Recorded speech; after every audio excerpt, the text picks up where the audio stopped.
Tom, what's amazing about the evolution of the conversations that we have around this topic is how quickly they change and how quickly it evolves. In the afterword for the novel, which was published in 2000, the author, David Ebershoff, talks about sex change surgery. And very recently, we talked about gender reassignment surgery. And now I think you're talking about gender confirmation. And was that always kind of part of your thinking, that Lily was there from the very beginning? This has been a 7-year passion project. I fell in love with the script late 2008 when I was in early talks about directing The King's Speech. And Lucinda's script just blew my mind. I was so moved by the love story at the centre, this sort of story of unconditional love. But on this film, that makes me a newbie. A relative newcomer, because my wonderful producers, Gail Mutrix and Anne Harrison. Gail has been fighting to make this film for 15 years. There's been a rapid and extraordinary evolution, and I've experienced it as a director, because I've gone from, my early conversations, Gail and Anne and I had, it was considered a difficult film to get made, a hard film to finance, a hard film to cast. I wanted to cast this kid called Eddie Redmayne. People thought that was a crazy idea, and now people tell me it's a timely movie, even a zeitgeist movie, and it shows there's been this extraordinary change in the perception of trans narratives, and it's like there's been a tipping point moment for trans narratives this year with extraordinary television like Transparent, Orange is the New Black, both Caitlyn Jenner's generosity in sharing her story to the world as she has, but as John beautifully put it, with the evolution of David talking about a sex change to gender reassignment to gender confirmation surgery, this has also allowed the beginnings of a real compassionate understanding of what's at the centre of this, and what at the centre of this story is a woman who was always there, always waiting. I came to the story through the novel. I hadn't heard about this story before, and I was amazed that it existed. And so I think as I was reading the novel, I was kind of researching as I went along, and so the historical version of events and the fictionalized version of events were kind of concurrent in my head. And I suppose the first thing I did was strip out as much of the fiction as I could. And I think a great deal of that's gone, and the story is now much closer to the events as they happened. There wasn't a huge amount of very good data about Einar and Gerda for all sorts of reasons. I mean, partly to do with the way women's and queer history tends not to survive, but also because of what happened in Europe in the 30s, shortly after those operations.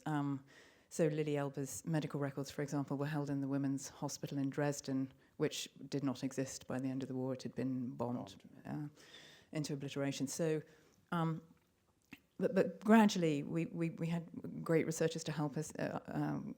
The producers had a terrific researcher who helped me enormously with finding academic research and research that was in Danish and so on. But I think my feeling was always I always wanted to take the story much closer to the couple. I wanted it to be a very intimate, under-the-skin account of that marriage. I didn't really know how else you could go the journey with them other than to really be very immersed and inside that marriage. So that, at the beginning of it, Einar presented as absolutely persuasively male, and by the end of it, you look back and realize that was always Lily.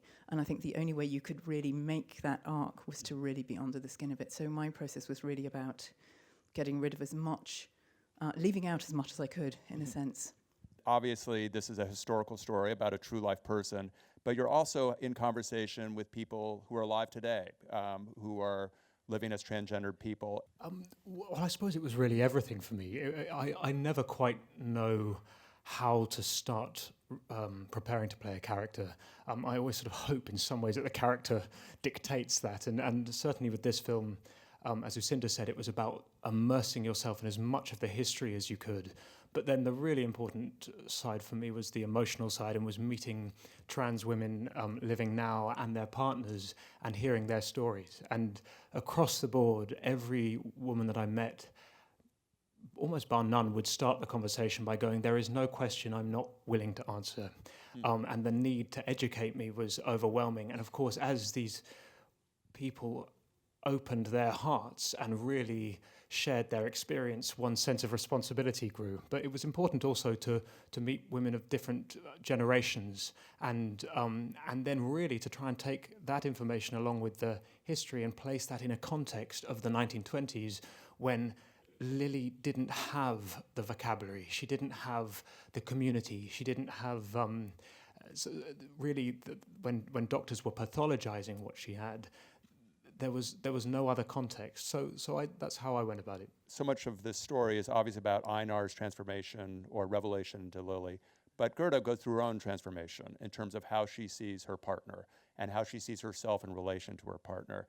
That's a good thing that you pointed that out, because that was one of the things when I met like Eddie, but even more for preparing for Gerda, people who were friends or family members or loved ones to people transitioning, was the fact that they wanted to point out that they also went on this big change themselves, and that what I immediately thought, was an amazing and a unique love story, but I could relate to the fact of a couple going on a big journey and a big change, and how those two people try to find their new place in a new relation to each other. But I think when I spoke to Tom quite early on in preparation for this role, it was about finding that strength and courage and core of Gerda that I think we all I'm very impressed by the kind of immense belief and love and unconditional love for somebody. And I love that. I think that was also a brilliant thing that Lucinda put in the script, how Gerda is an artist, a painter, not as successful as Lily as I know in the beginning, but she's trying to find her voice. And I love that she, through like any artist, when you finally find your truth, is also when you start to become successful normally in your art and people actually acknowledge it. And her subconscious in the beginning of the film actually releases her inner idea of being able to see the truth in her partner, and that actually comes out in the beginning from her subconscious through her art. And I thought that was a very beautiful thing.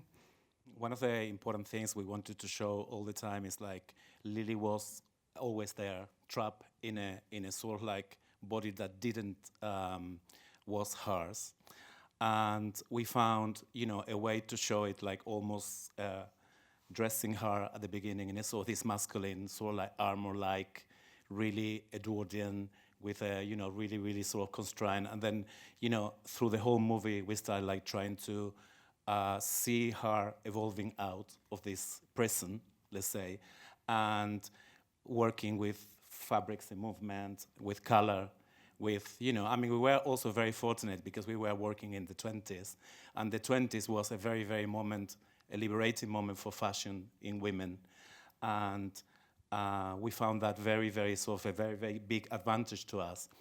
And it was a difficult task, I think, but when you are so lucky that you have actors like these two, then the whole thing becomes much, much easier, I think. And it was very, very challenging, and I think it has been an amazing journey because the implications of the project and how important is to show, this character becoming into life and being believable and helping her to become free. That was one of the main aims, I think. Danny, I want to ask you a little bit about how you shot Einar compared to Lily. And I think subtly you can notice there's a little bit of difference in where the camera is positioned. Why was that important, and what do you think that reinforces, even subconsciously, in the way the audience looks at those two characters?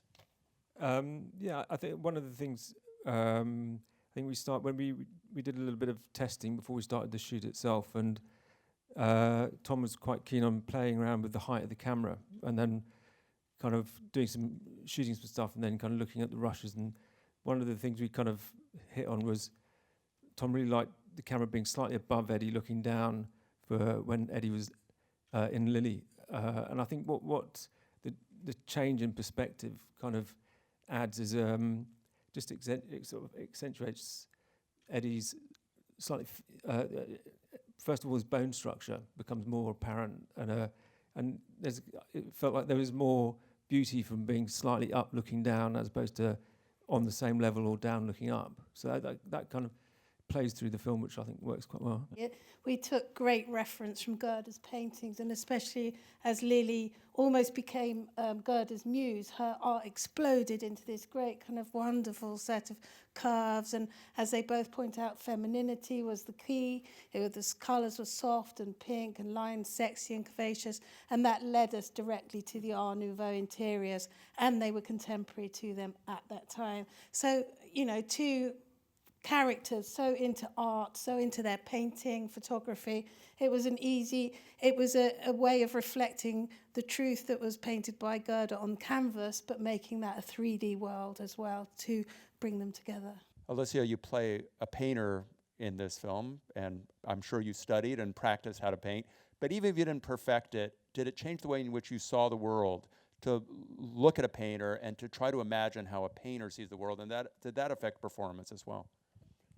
Definitely. I mean, yes, I had some amazing painters and artists that helped me in preparation, who also did all the wonderful paintings of Eddie as Lily in our film. And I think I've had a big fright almost of picking up a pencil or a piece of charcoal before in my life. But it's also the wonderful thing when you make a film, you get to try things that you've never dared to do. And so it was all about it was interesting studying the physicality, because of course I couldn't learn how to paint those wonderful paintings in a month. But it was all about the confidence in an artist knowing, translating the image in their head onto the canvas and learning to do those big strokes. And they actually, in the end, had me doing some of those big drawings. And they really, it was a big gift that they gave me that confidence. There was also, sorry, just quickly, there was something amazing in